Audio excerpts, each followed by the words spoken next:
pagans go, where the fires are high and the candles glow. Take me down to that magical place where they're dancing and swaying at a feverish pace. Take me away on a mystical ride, moving through the veil to the other side. Fill me up with spirit songs of power and love's alive. Take me down where the pagans go, where the fires are high and the candles glow. Take me down to that magical place where they're dancing and swaying at a feverish pace. Take me away on a mystical ride, moving through the veil to the other side. Fill me up with the spirit songs of power and love's alive. Take me down through the 7 gates where I'll cast my being to the hands of fate. Take me down to the dragon's lair where myth and legend ride the air. Let me rise on the messenger's wings, let me see what the future brings. Fill me up with the spirit songs of power and love's alive. Take me down where the pagans. Good evening. I'm here tonight with Reverend Alicia Folberth. And I was pretty interested on asking Alicia a few questions about how she got started and on how the Panthean Temple had come to life as it is right now. But the first question I want to ask you, let's get down back to the basics, to the beginning. Sure. So I know a few things about you, but Right. a lot of others don't. So how long have you been pagan? Let's start off from there. The beginning, the very beginning of your journey. What got you started? Ooh, well, what got me started? That would even go back further in time than probably most people know about. Good start then. Yeah, I think really where things came into play for me was really in childhood.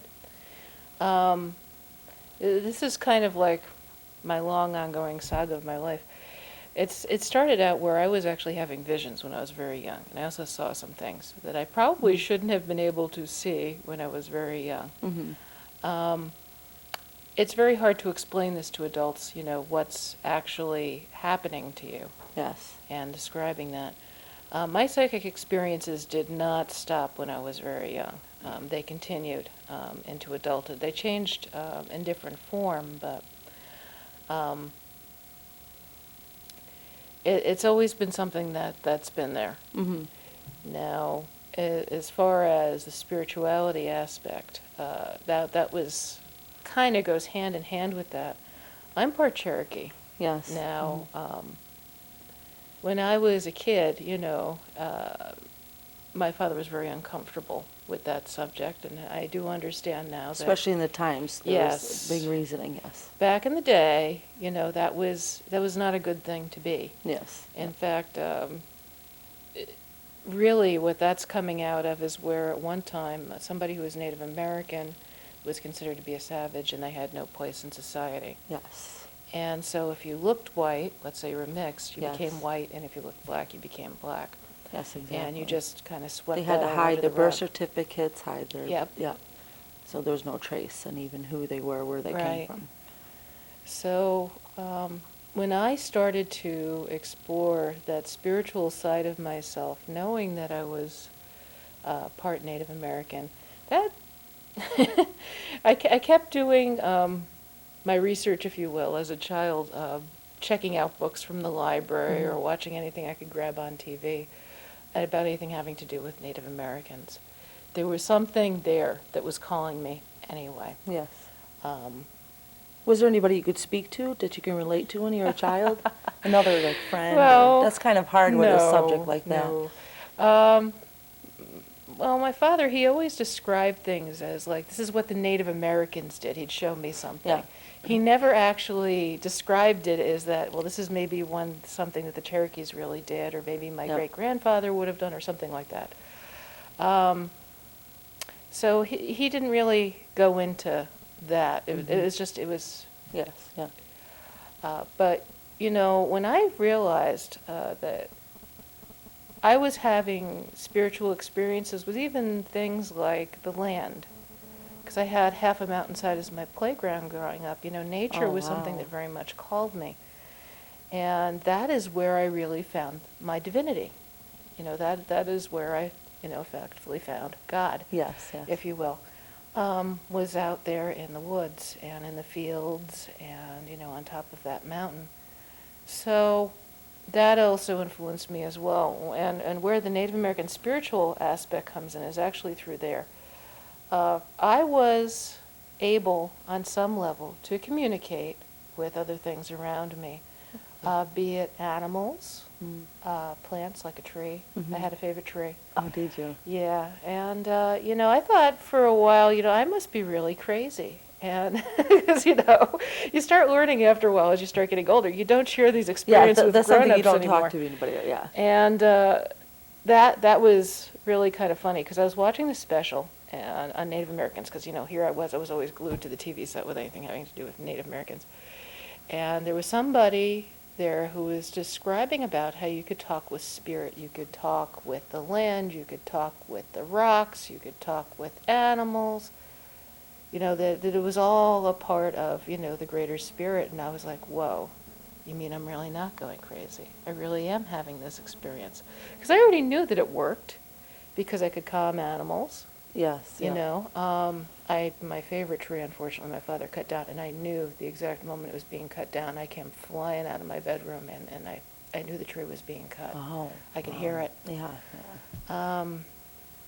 Unless somebody understands and lived that, that's pretty devastating. That really is kind of a devastating moment. It was a very devastating moment because, even for him trying to explain to me about things having to do with Native Americans, he didn't connect with that side of it. Just the same way when we went fishing when I was young. Yeah. I actually caught more trout than he did. And that was intentional because I was calling the fish. Really? Yes, he didn't know that. He didn't know I was cheating. But as I discovered more, what, especially as I've gotten older, these things are not, my experiences are not unique. Yes. Yeah. Even for people who are Native American, these things are not unique. It's the untalked about subject. Yes, it really is. The spiritual side of things. It's funny how people go to find their divinity in a church, but they don't embrace the world that was created. Yes. And that I think was where, when I first met Zanoni's Silver Knife, that came into play because, she was my first introduction to Wicca. And how old were you then? I was 19. 19. Right. And it took me about a year to decide, okay, well, I think I'm actually pagan because I had been trying to get back onto the Christian path. Let me tell you, it was not fitting me. Yes. I had stopped going to church early, and I had wanted to go back. I think I was looking for something, and I just didn't know exactly what it was I was looking for. So, this whole thing with Wicca was like brand new to me, and my boyfriend at the time was also, had declared himself pagan. And then I would get things. It was really funny because I was getting a Christian magazine in the mail and was talking about the pagan origins of Christmas. And, and Easter and all that. And, that was just, it's like, wow. It's like, okay, well, here's this whole other side that I wasn't exposed to. Even though I had loved my National Geographics, I had loved it when we talked about ancient history. And I was so fascinated with it. That, my gosh, there really are old religions that are still alive. Some people never actually stopped worshiping. But that's the untalked about thing. Yes. Luckily, people are starting to get a little more open-minded now and able to take in a little bit more of what's going on around them. It's not so hush-hush. It still is, but not as much as it was. When you were 19. That was still untalked about. It was really untalked about because I'll tell you, it's funny that people talk about the pagan community. And you know what? 20 years ago in Connecticut, there was not a pagan community. Yes. You would be lucky if you could find anybody who was practicing at all. And even if they were very well hidden. We didn't have the internet and such things to communicate with either. Do you think that's what helped a lot of things along, is the internet? Yeah, in a sense, but the community started before that. I mean, New York State has a very large Wiccan and pagan community. Massachusetts obviously has a very large Wiccan and pagan community. It really took Connecticut a while to get going. And Zanoni, even then, she lived here very briefly. It was only for a few years, and then she was back out to the West Coast again. And she was your first teacher? She wasn't my first teacher. She was my first introduction. Okay. Her circle was the first one that I witnessed. Oh, okay. Yeah, and I wasn't completely clear on what this whole ritual thing was, so I sat out on the hill and I Yes. watched my first circle. And then after I watched it, I'm like, you know, that wasn't bad at all. I don't because I had gotten a little worked up and nervous about it, and I'm like, there wasn't anything to be nervous about. Nothing they teach you in, no offense to church, or TV, or in the radio. No, once you it wasn't anything like no, nothing. that. It's nothing like that at all. So, I actually had a wonderful reading list from her too, that she gave my boyfriend and I. Because the thing is, by the time I had decided I was on the other path, although I Yes, didn't yeah. quite know what I was yet, or how to term myself, she had already moved back to the West Coast, and we lost touch. How old were you at this time? Then I was 20. Wow. So it was Yeah. just like a year later. She did Oh. actually do my first tarot reading for me too. Oh, wow. So, for a long time, I was in the SCA and the Society for Creative Anachronisms. It's a medieval recreation group. And there were a lot of solitary pagans in there, people that wanted to do early period, if you will, personas, because that's what Mhm. people do. They adopt personas that they research and such. And I was in a Celtic household within the SCA. And so that was a very big influence for me, too, because, Yes. that it brought me more on the pagan side of things. But nobody was getting together really for circles or anything like Because that. it was still hush-hush. You're solitary because it's kind of untalked about. You didn't really know Well, as many people. That, and I don't think a lot of us knew what we were doing back in the day. Yes, yeah. Nobody was really trained. There wasn't traditional craft, to really speak of. Mhm. Zanoni, by the way, actually is the founding high priestess of the Georgian tradition. Oh, really? Yeah.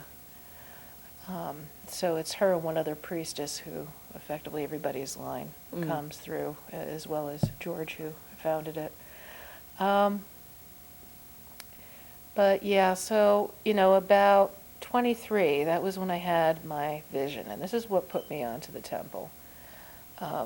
When I had an spiritual experience, a waking vision, if you will, that there was a goddess that came to me, and I accepted that offer. Mhm. And everything changed after that. I was actually very confused. I'm like, what is this thing with the white horse? Because I had this Yes. image in my mind of a white horse, and I was going through my books and I found Rhiannon, and I'm like, that feels really right. That's it. And I'm thinking to myself, maybe I just imagined this whole thing. Maybe this was just my my dream.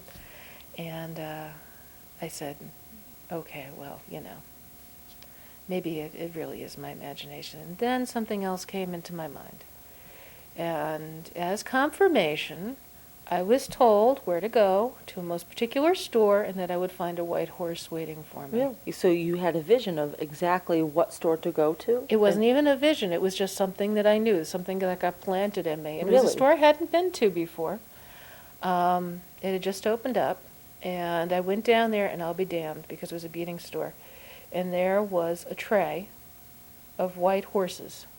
And, it's like, how wild is that? It's like, Yes. so I took one home, and I filed it down a little bit with a needle file to make it prettier.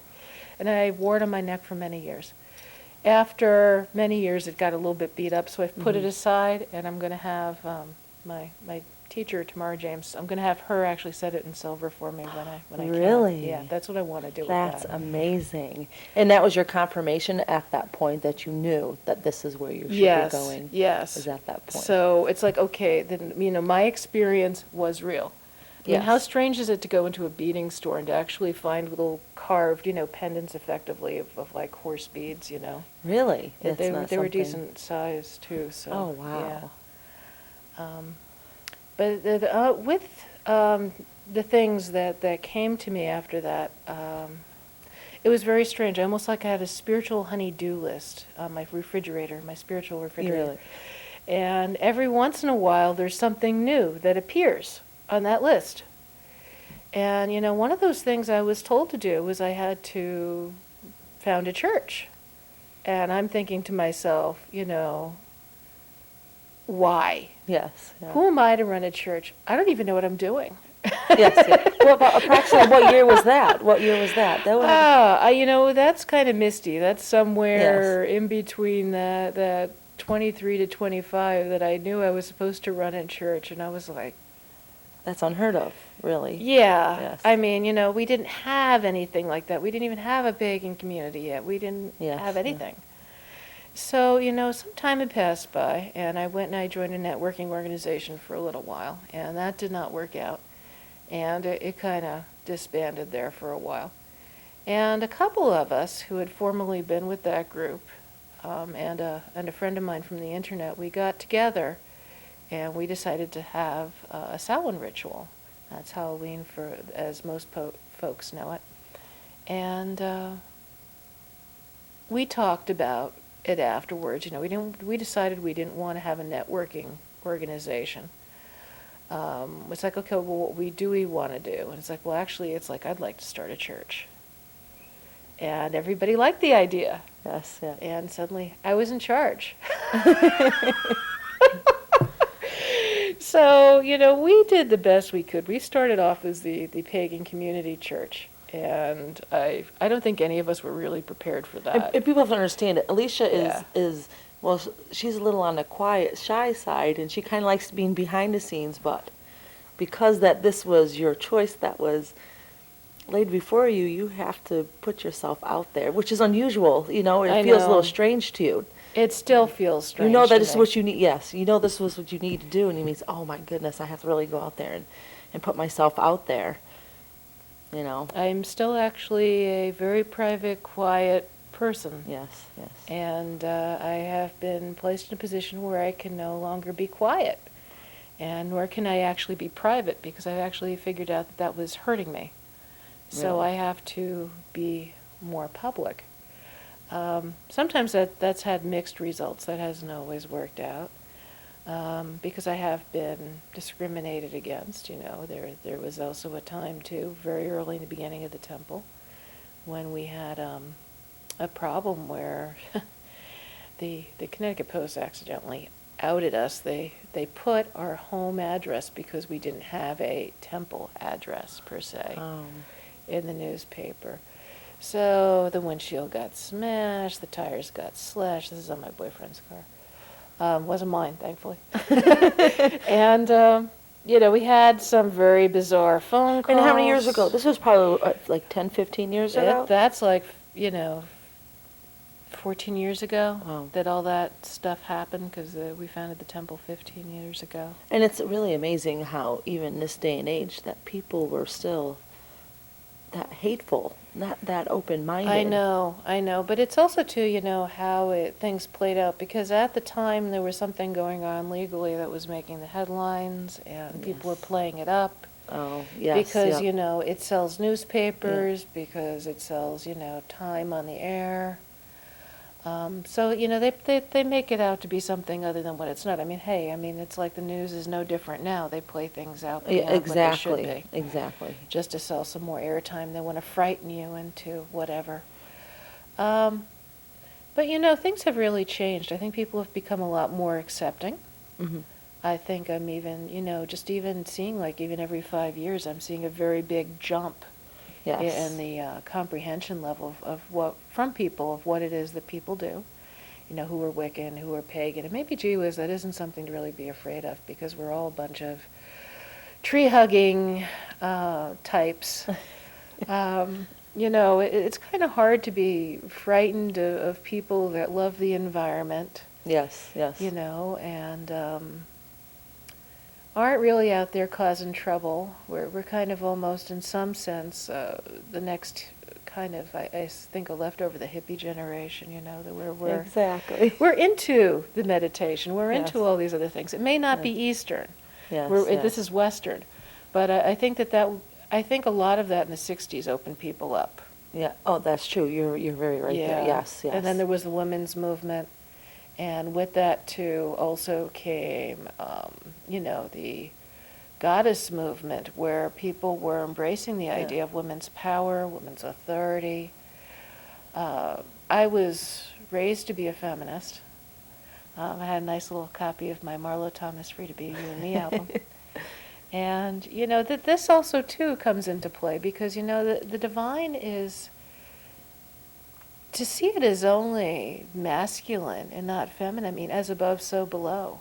Exactly. You know, how can you not embrace the feminine? Yes. So I think in this sense, I think that, you know, once I entered onto this path, that was it for me. I don't think there was any turning back, not ever.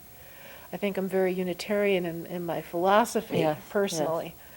I believe in the old Welsh proverb that all rivers flow to the ocean. So we have all different ways of perceiving divinity. I don't think necessarily they might be completely wrong. I don't think anybody's cornered the market on truth. Yes. Yeah. But I think that we are all worshiping different beautiful aspects of the divine. Yes. Yes. Exactly.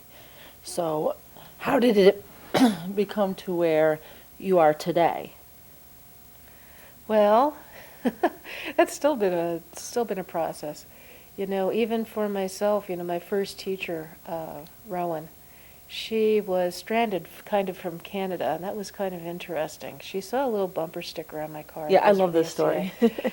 And she actually stood there by my car and waited for me to come out of DMV, because she knew that she was supposed to meet this most Yes. particular person. Yeah. And she didn't actually tell me that part of the story until later. But, you know, I came out of DMV, and she started talking to me about the SCA, and then, of course, the pagan thing came up. And she's like, oh, you got to come over, you know, I'll make you dinner, and, you know, let's chat. And I thought, okay, that's cool. Let's go over to her house. And I met her boyfriend and his family where she was staying. And we started talking, and when I realized exactly how much she knew, because it was quite beyond what I knew, Yes. I said, would you teach me? And she said, sure. I love to. Yes, She's like, yes. I was teaching up at the Wiccan Church of Canada. And I thought, you know, hey, that's great. And that's when you So- first heard about the church in Canada. Yes, I did. Yes. Because I didn't know anything about Yeah. that before then. Yes. And it's very strange how things come in cycles too. I mean, even when she first showed me the pictures of Tamarra, I had never met Tamarra before, Tamarra James. And I looked at that picture and I said, I knew her. And, you know, I went through it with Rowan. She's like, okay, well, could you have met her here? Could you have met her here? I'm like, nope. But I know her. I know her. Yes, yeah. And it was making me crazy, you know. Here it is years later, and when I had my story, I had the picture of the first time that I went up to Canada to visit, you know, Tamarra and Richard. Yes. And everybody kept coming into the store, and they were doing the same weird thing that I was, where people were standing there and saying, oh my gosh, I know her. Yes. So, you know, I wrote Tamarra about that, and I'm like, you know, there are people coming into this store, and they're saying that they know you, just the same way that when I first saw this photograph. So it's like, I think this is the way things are supposed to be, just so you know. And the people here in Connecticut, I think, really need to connect with you, too, because obviously if they know you before they know you, they're supposed to meet you. Yes. Yes. So, yeah, that interview that we played, the older interview of me interviewing Tamarra over the phone was actually the very first time that I had interviewed her. And, you know, I went up to Canada after that. You could tell you were glowing interviewing. You were so excited. I know. I was so incredibly excited. I mean, Rowan had told me repeatedly, you know, about, you know, these stories about this amazing woman. Yeah. And, you know, so here it was, you know, I already had her on the pedestal before I even went up to Canada. So they ended up becoming my new teachers because, you know, Rowan, after she went back to Canada, she still taught me long distance for Yeah. a while. But she's Micmac. Oh. And so she went back to doing her native tradition. And she said because she didn't actually practice Wicca anymore, she didn't feel comfortable teaching me anymore. So she tried to hook me up with Tamarra and Richard one time when I went up there. Had a great weekend with her, but I didn't actually get to meet them. It wasn't until after that interview I got to meet them. That's amazing. And after the 12-hour drive up there, you know, I was so tired and I was so worn out and I was disheveled and everything. And there was Tamarra waiting for me on the porch, and she just, you know, opened up her arms and gave me a big hug, and she just said welcome, and I was just so happy. It's like I'm home.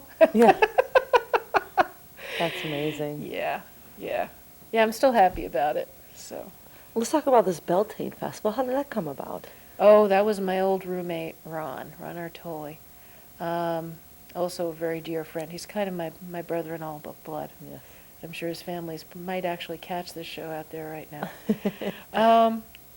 But yeah, he's a really good person. He actually helped me a lot in the early days of the temple. He was acting as my priest. Oh, wow. He was a really groovy priest.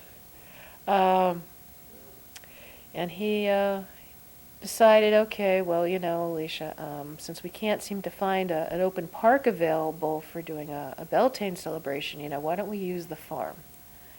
The farm that we used for that hayride. And I said, okay. He's like, all right, well, we could maybe rent it out for the whole weekend and do a camp out. And then I think that would really work. And maybe we could do some stuff there, like we could do ritual, maybe some classes and things. I said, okay, that sounds cool. But I mean, you're gonna like really do this, right? I'm not in charge of it, right? And he said, yeah. He's like, don't worry about it, Alicia. Me and everybody else, we've got it covered. Well, Ron moved to Vermont after the second year. So The second year. Now, how many years has this been going on? Now, 10 years? 10, 12. 11 years? 12 years. 12 years. Wow. So that was what got us started. Do you think that really helped starting to get the community together also? I think so. I think we've done an amazing amount of work with that Beltaine Festival, bringing people together as a community. Yes. And from people from many different backgrounds and paths and things.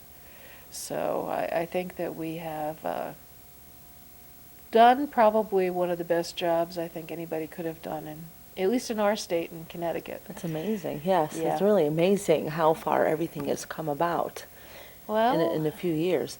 Thanks yeah. to Alicia. Really. I mean, obviously there was I've had other help. parties involved, Yeah. but, you were really out there. Yeah, I've really got to say, though, if it has not been for some of the long-standing friendships that I've had, Yes. if it had not been for some of the elders that I've gotten to know in the community, I don't think I would have been able to continue. I don't think, and on some level, I think I probably would have been ready to maybe even give up. But, I'm glad, I'm very grateful that for myself, even though I started without training, I started without elders, Mm-hmm. I have a level of support now that I had not had previously. Yes, yes. And I've needed that. I think that anybody that attempts to do something as crazy as running a temple, without ever having done such a thing before or having any training for that, needs to have that support. If that Yes. support isn't there, I don't think that it's really going to happen. And it's hard work. It's hard very work. hard work. You don't realize how much you really have to do until you're out there doing it. No, Yes. That's wonderful. You had a lot of support no. Yeah. to help you through these years. So what's the future? Future, wow. I think really our future, and it's something we're going to have to push for now, it's becoming very apparent as I'm getting older. We have to have land and a building.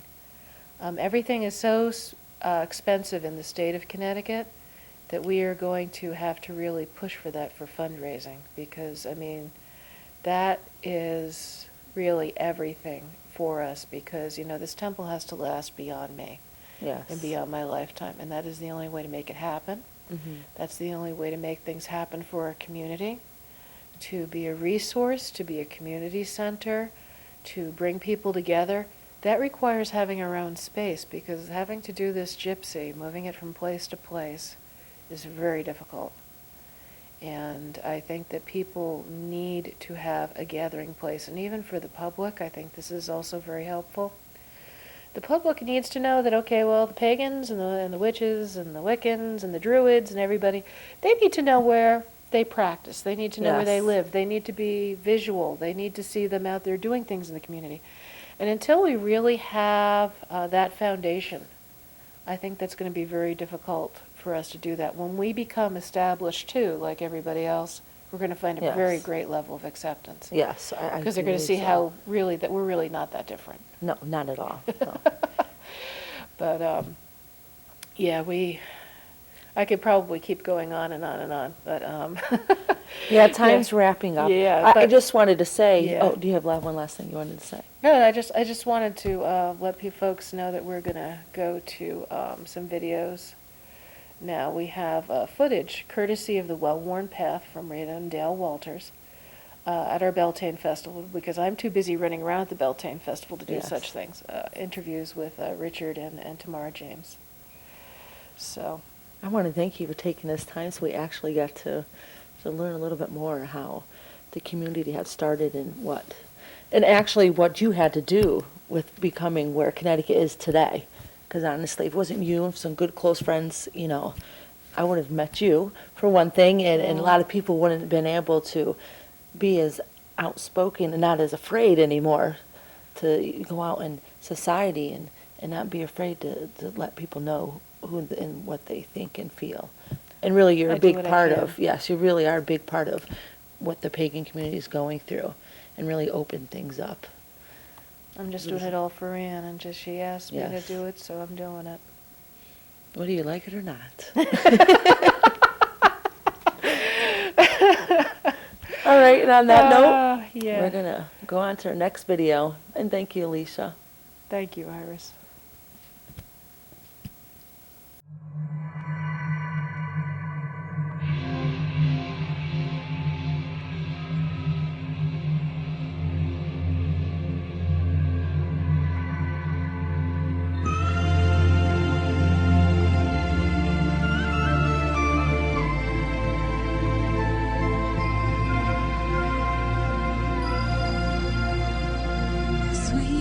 Sweet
I'm here with Tamarra James, here at the Beltaine 2009 Pagan Odyssey.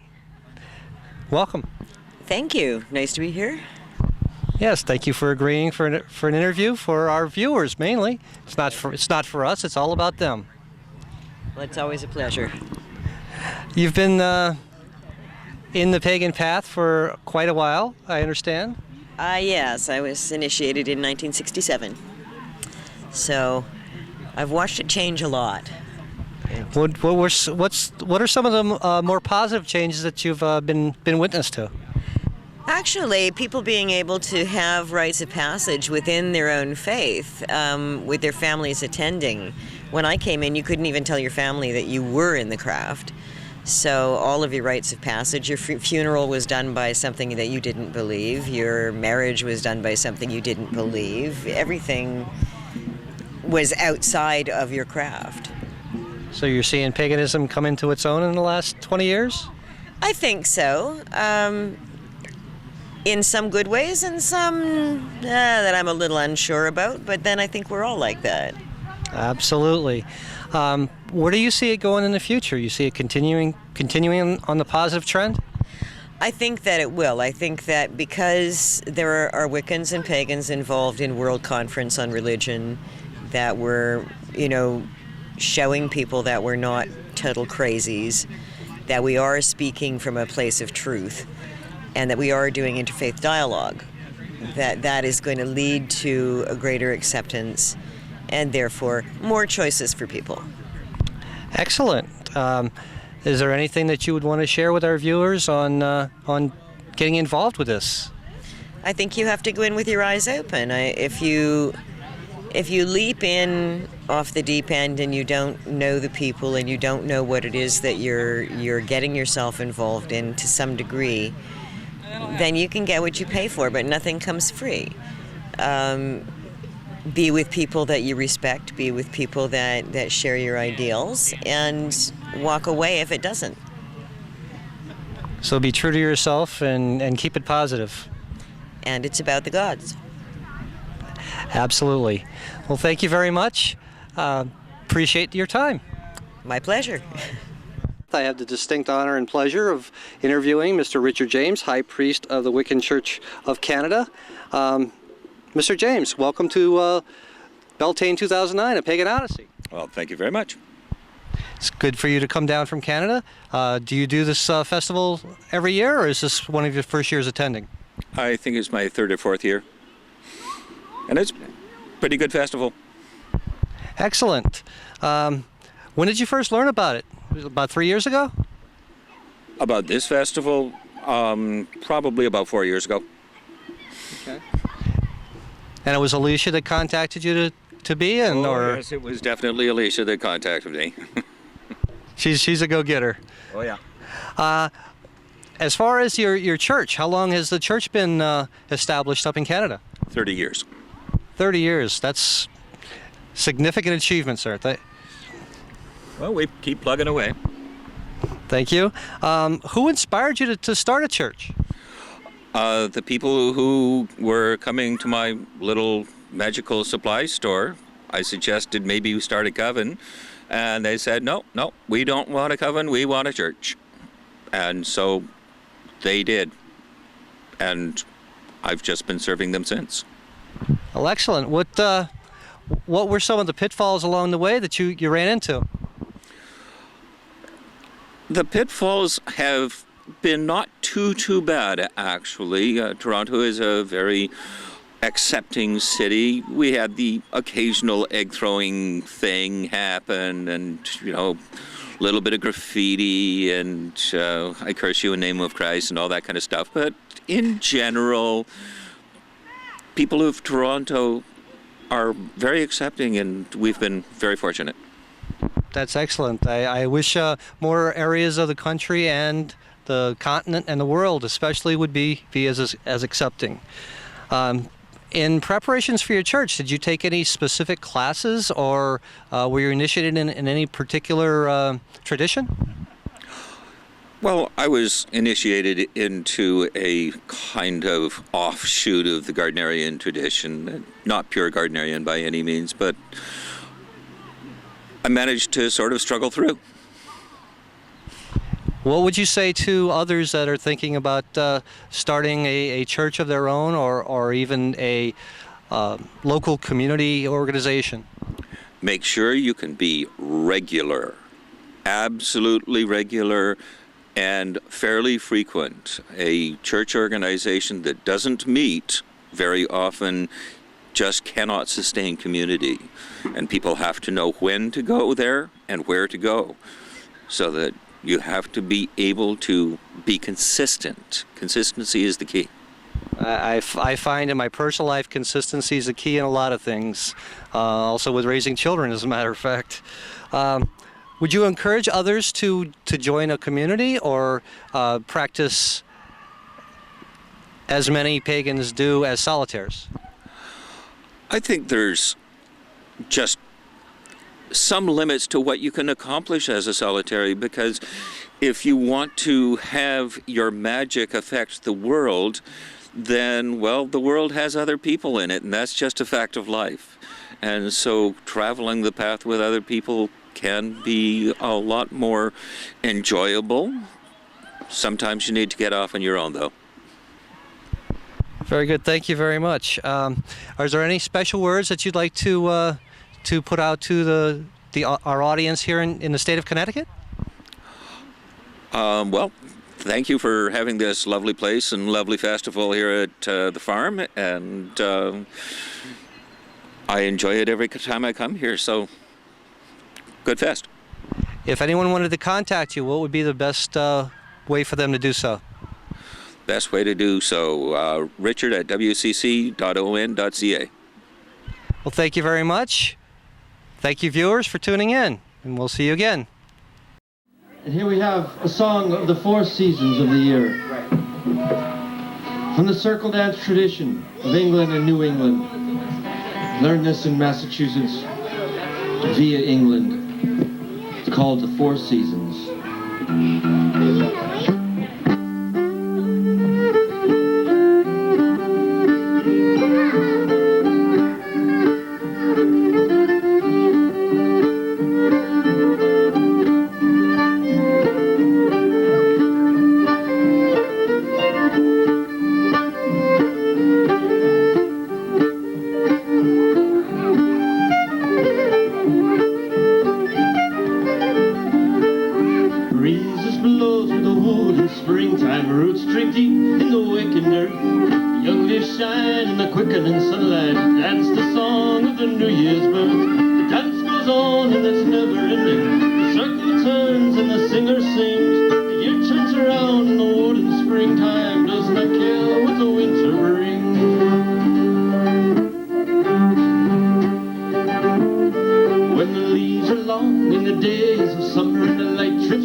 The year turns around and the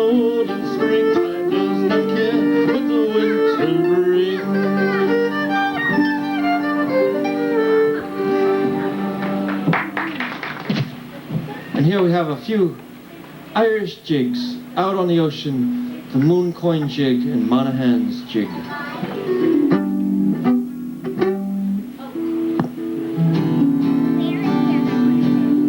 Good for dancing.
Keepers of the Flame is produced by the Panthean Temple.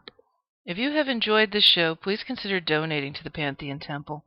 We are a 501c3 nonprofit temple and the first Wiccan and Pagan temple in the state of Connecticut. It is our dream to someday have land in a building. Please help us achieve this goal. And for more information about us and our events, please go to our website at www.pantheontemple.org. You can also write us at pantheontemple@aol.com or Pantheon Temple POB 111 Derby, Connecticut 06418. Please visit paganodyssey.com for Beltaine, a Pagan Odyssey Festival, Connecticut's oldest and original pagan festival by the Pantheon Temple. And please visit Keepers of the Flame at our new website at www.keepersoftheflametv.com. And for more information about the Wiccan Church of Canada, please visit www.wcc.on.ca. Or you can also write them at info@wcc.on.ca or care of the Occult Shop, 1373 Bathurst Street, Toronto, Ontario, Canada, MSR 351. Our national forests. We cherish their beauty. We marvel at their majesty. We embrace their heritage. But do you know how much we depend on our national forests? For clean air, wood for our homes, and drinking water for millions of Americans. So much depends on our national forests, but now they're depending on us. Trees have been devastated by insects, disease, and fires that burn so hot even the seeds of future forests are destroyed. The Arbor Day Foundation asks for your help in replanting our national forests, because so much depends on what we do today. So much beauty, so much life, so much that we hold dear. We must act now so that future generations can also depend on our national forests. Visit arborday.org. See what we're doing. See how you can help.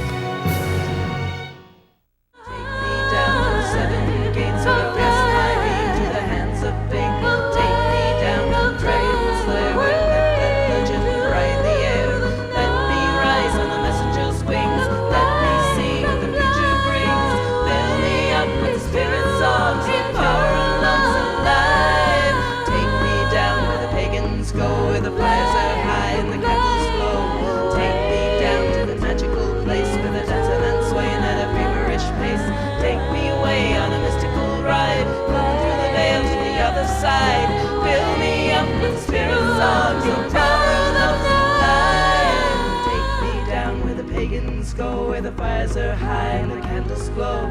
Take me down to that magical place where the dancing and swaying at a feverish pace. Take me away on a mystical ride, moving through the veil to the other side.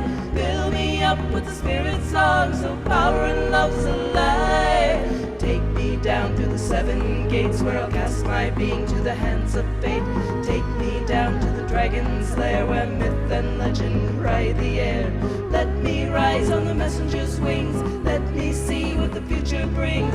Fill me up with the spirit songs of power and love's alive. Take me down where the pagans go, where the fires are high and the candles glow. Take me down to that magical place where they're dancing and swaying at a feverish pace. Take me away on a mystical ride, moving through the veil to the other side. Fill me up with the spirit songs of power and love's alive.